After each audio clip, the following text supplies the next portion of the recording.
What is going on, everybody? TikTok, you don't stop. Here we are. The NFL season week 1 is complete. We are moving forward. Remember, all you NFL fans, it's only week 1. And at the end of it all, at the end of the season, they play for that Vince Lombardi trophy and that Super Bowl ring that they appreciately deserve.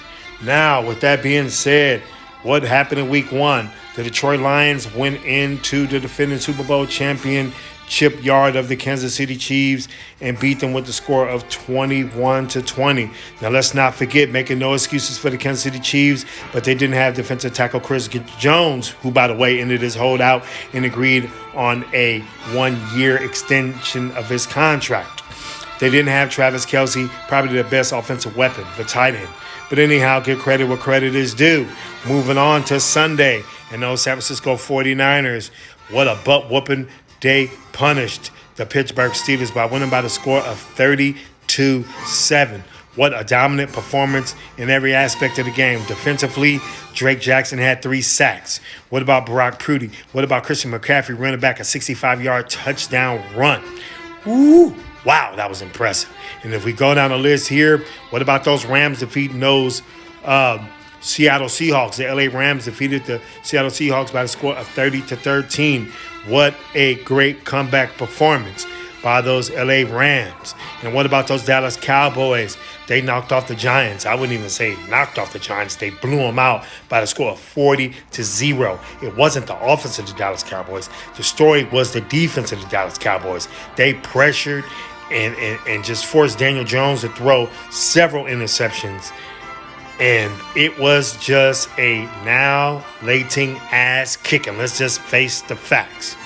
And now, what about Tampa Bay? The Tampa Bay Buccaneers defeated the Minnesota Vikings in Minnesota to upset Baker Mayfield in his season debut as a Tampa Bay Buccaneers quarterback. Got off to a shaky start, but they did pull off the upset 20-17. The Tampa Bay Buccaneers defeated the Minnesota Vikings in Minnesota.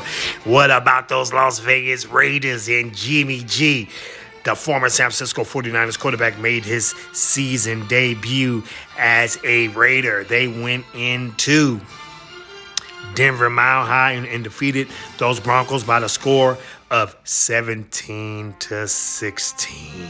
Yes, we're going to move on. What about Derek Carr's debut as a Saint? The Saints played the Titans in an ugly game, 17-16, of course. A block punt by the Saints, forcing Tennessee. And unfortunately, Derrick Henry did not play a whole lot of snaps. But it's nothing to worry about. It's only week 1, okay, everybody? Now let's move on. Who else can we talk about? What about the Miami Dolphins defeating the LA Chargers 36-34? What a high-scoring game. Tyreek Hill for the Miami Dolphins wide receiver killed it in a high-scoring affair.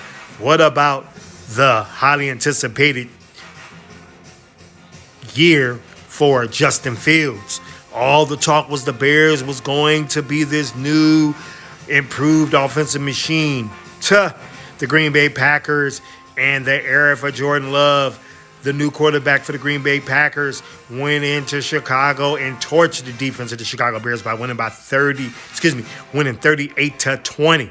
Whew. Justin Fields got booed in the third quarter. And last but not least, oh boy, here we go. Monday Night Football. The New York Jets hosting the Buffalo Bills. 9-11. What about it? Four snaps. Aaron Rodgers suffers a torn Achilles on the AstroTurf trying to break a tackle. Oh my gosh. Everyone thought that the Bills were going to crush the Jets. But no. The defense of the New York Jets shut down Josh Allen, forcing him with 4 turnovers and 3 interceptions. And the Jets and Zach Wilson, the backup quarterback, provided the extra boost that they needed, and they won by the score of 22-16 in overtime. That's right. The New York Jets beat the Buffalo Bills in overtime, 22-16. Now, let me get back to what I was saying. It's only week 1, NFL fans, so I would not panic. I don't care who your team is. I would not panic if I am that NFL team. And I will see you for week 2. Thank you, everybody.